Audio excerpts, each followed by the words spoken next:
Lamborghini Revuelto. Let's go. Like all Lamborghinis, this one's also named after a bull, but our testing, there is no BS about it. We're going to put this big blue monster through our whole testing regimen, and then we're gonna bring you along with us when we put it on the track to see how it all comes together. Let's see if this thing can put up any numbers that are more shocking than its $748,000 price tag. Feels expensive. We're Edmunds, and we test hundreds of cars each year on the road and at our private track, so you get the most trusted reviews. If you want to know which car, truck, or SUV is the best, then stick with us. Our testing process starts before we even hit the track. We give the car a thorough look over and make sure that it's ready to head out safely. Then we get it weighed in, hook up all of our fancy instruments, and off it goes in the hands of our crack test team.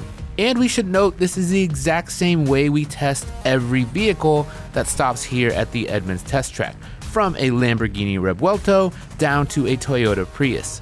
So, no matter how quick or not quick a car may be, you can trust a number when it comes from us. We are starting here on our acceleration straight with something called a key-up run. So we don't change drive modes, we don't use launch control. We just use this run to get a baseline. All that I did was drive up and down a few times to get some heat in the tires, help them to hook up a little bit more, but otherwise, strata or street drive mode, and we're just gonna send it, see how she does.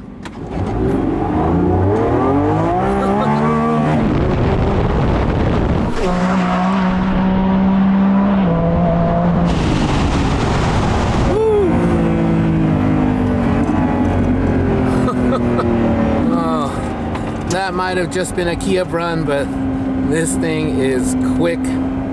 So without changing anything, 3 seconds to 60, 10.7 to the quarter mile.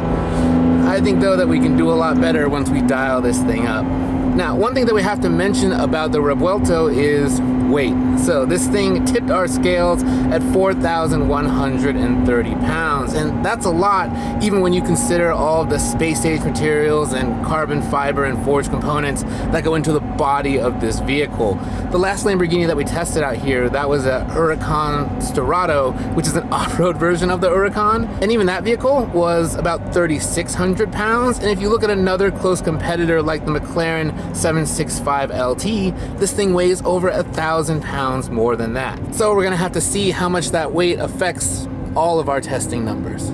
Now it's time to crank up the dial, and we're going to use the launch control, which in this thing, Lamborghini actually calls thrust mode, and you do that all through controls here on the steering wheel. And by the way, if you want to put your search for your next new car into thrust mode, head over to Edmunds. We've got the tools to do just that, and we'll even help you find the best price. All right, so with this style, we're going to choose the Corsa drive mode, which means course in Italian, as in race course. We're gonna use this style to put the hybrid system into performance, just like that. Then we're gonna go back to that first knob, hold this button in the middle, and voila, I get a little message here that says thrust mode possible.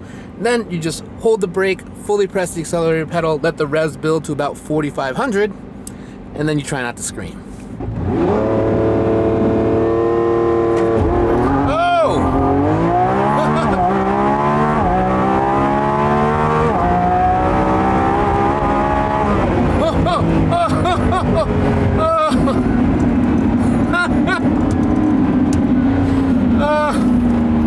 Oh, it just swims around. That's a little disconcerting, but Jesus Christ.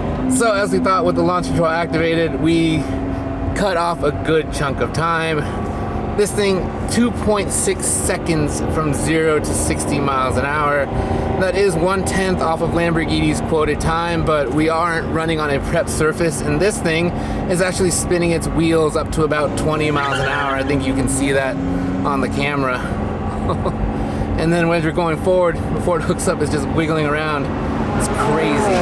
Now to put those numbers in perspective, it ties the Porsche 911 Turbo S for the quickest 0 to 60 time for a gas vehicle of any vehicle we've tested here at the Edmunds test track, but it just keeps on pulling after that. This is the only gas-powered vehicle that breaks the 10-second barrier in the good way when it comes to the quarter mile. It joins vehicles like the Lucid Air Sapphire, the Tesla Model X and Model S Plaids, and the Porsche Taycan Turbo GT, and those are all EVs.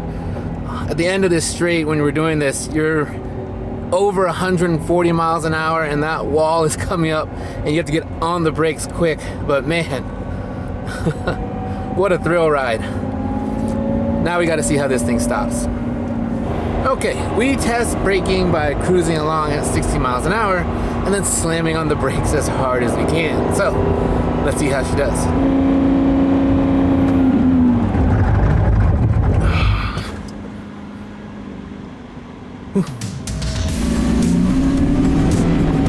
This thing stops in 105 feet from 60 miles an hour, which is good, but not nearly as impressive as this car's acceleration numbers.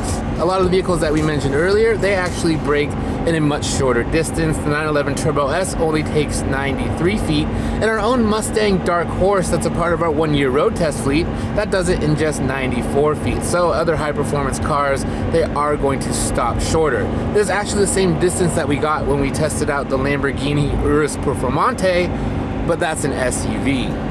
We do think that there's one change that really would have helped the braking distance for this vehicle, and that's having a softer tire. So these Bridgestone Potenza Sports have a 300 treadwear rating, which is pretty hard, and that's good for durability and helps them to last a bit longer. But a softer tire would give you more grip, help it to stop shorter, and I think a softer tire would have also helped it on the acceleration stuff as well. Speaking of grip, on our 200-foot dry skid pad, the Revuelto pulled 1.11 lateral G, and that's a great result, but we expect that from the big Lambo. It matches the Turbo S's number, but does fall short of some other high-performance cars we've tested, like the Porsche 911 GT3 and the Chevrolet Corvette Z06, which is also mid-engine like the Lamborghini. We are looking forward to getting the ZR1 to our track ASAP to see what that thing can do. And by the way, whether you're shopping for anything from a Lamborghini or a Lexus to a Land Rover, head over to Edmunds, where we've got ratings and reviews on every new car to help you make the right choice.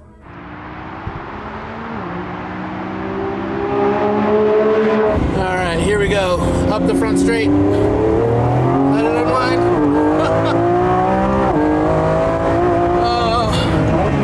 You know, those other numbers might not have been the most impressive, but oh my goodness, when you unleash the engine, all that, you just forget about it. You really just forget about everything. 1,001 horsepower, 814 of that coming from the V12 alone. Getting sent to the rear wheels. Oh my goodness. Here we go, down the back straight. Hard braking's on the end of this. Oh, the stopping distance number was not super impressive, but these brakes, once you get some heat in them, they still have a lot of stopping power.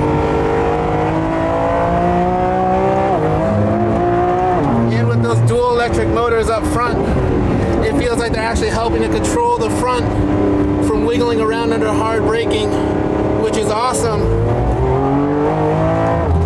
And it really speaks to what those front motors are doing. I know they're doing lots of torque vectoring to keep this thing in line, but the cool part is, it's pretty invisible to you as a driver. I was afraid having a fully electric front would give this thing sort of an artificial feel.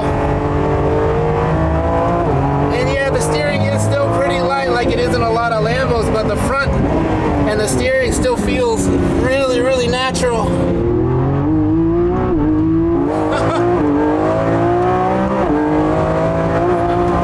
You have to roll on the power so carefully on this thing. Otherwise, it just loves to break traction.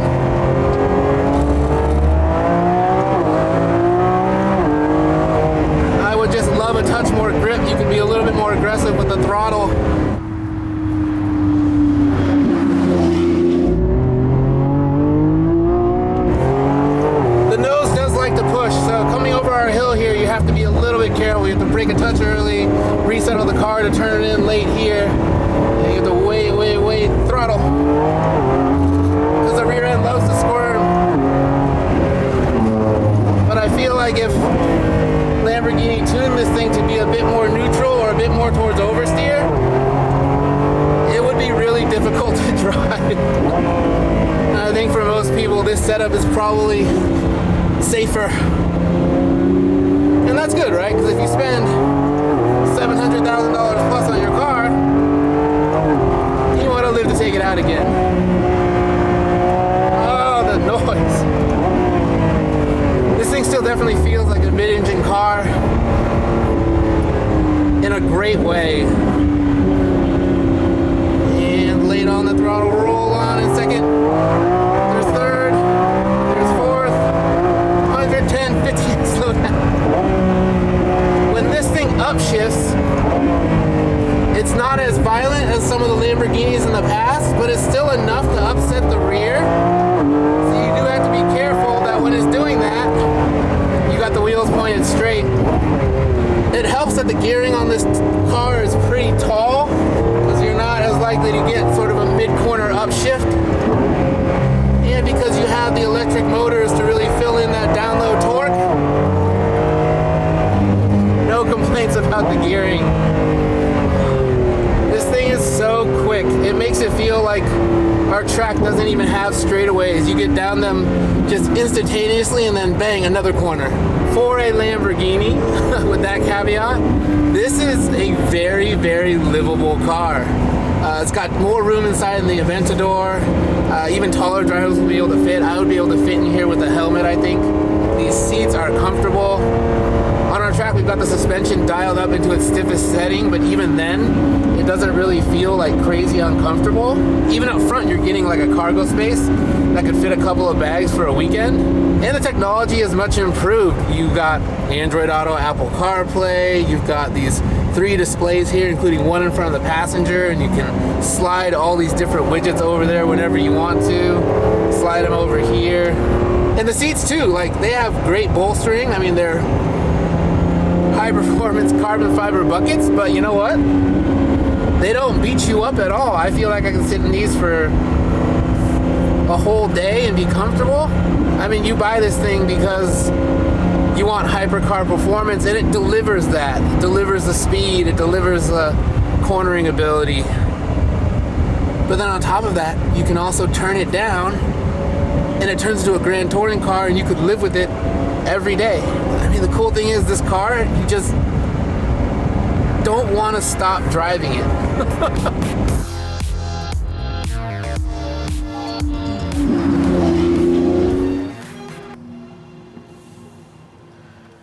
I love the sound of that V12, but it is pretty cool that you can move this thing silently. That means that you can actually get it out of the garage without waking up the entire block. We also want to assure any of you that were worried that those electric motors that your neighbors are going to love, they don't take anything away from the Revuelto's driving experience.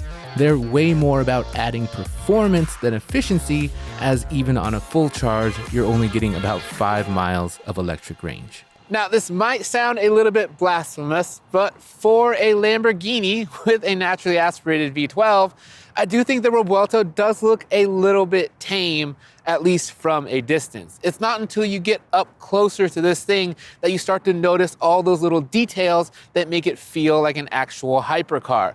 All of these vents and flying buttresses, they all route air somewhere, whether it be to the engine or to provide downforce. And once you get around to the back, I think that's the actual best view of this vehicle. You get a look at that engine because there's no cover to it. You can just see the V12 badge on the engine uncovered. I love that. And also you've got those 2 gigantic exhausts sticking out from beneath the spoiler. The back view of this car is just incredible. Now, from behind the wheel, it doesn't feel all that big, but standing next to it, you definitely notice its size. This thing is just about as wide as a Ford F-150, and that can make parking it a little bit difficult. But at least you've got that front lift system helping you out, so you can actually get up a driveway without scraping the nose. And of course, this has the most important hypercar detail, doors that go like this. If you've enjoyed this look at our testing, or if like me, you just want to see more Lamborghinis on the channel, please consider giving us a like and subscribe. They go a long way towards helping us make more videos just like this one. So I'm not sure if it's even possible for any vehicle to live up to a price tag that's nearly $750,000. But when you look at our testing numbers, when it comes to speed, the Revuelto certainly delivered as the quickest gas-powered car in the quarter mile that we've ever tested. However, I can't help feeling like it leaves something on the table, especially when it comes to handling and braking.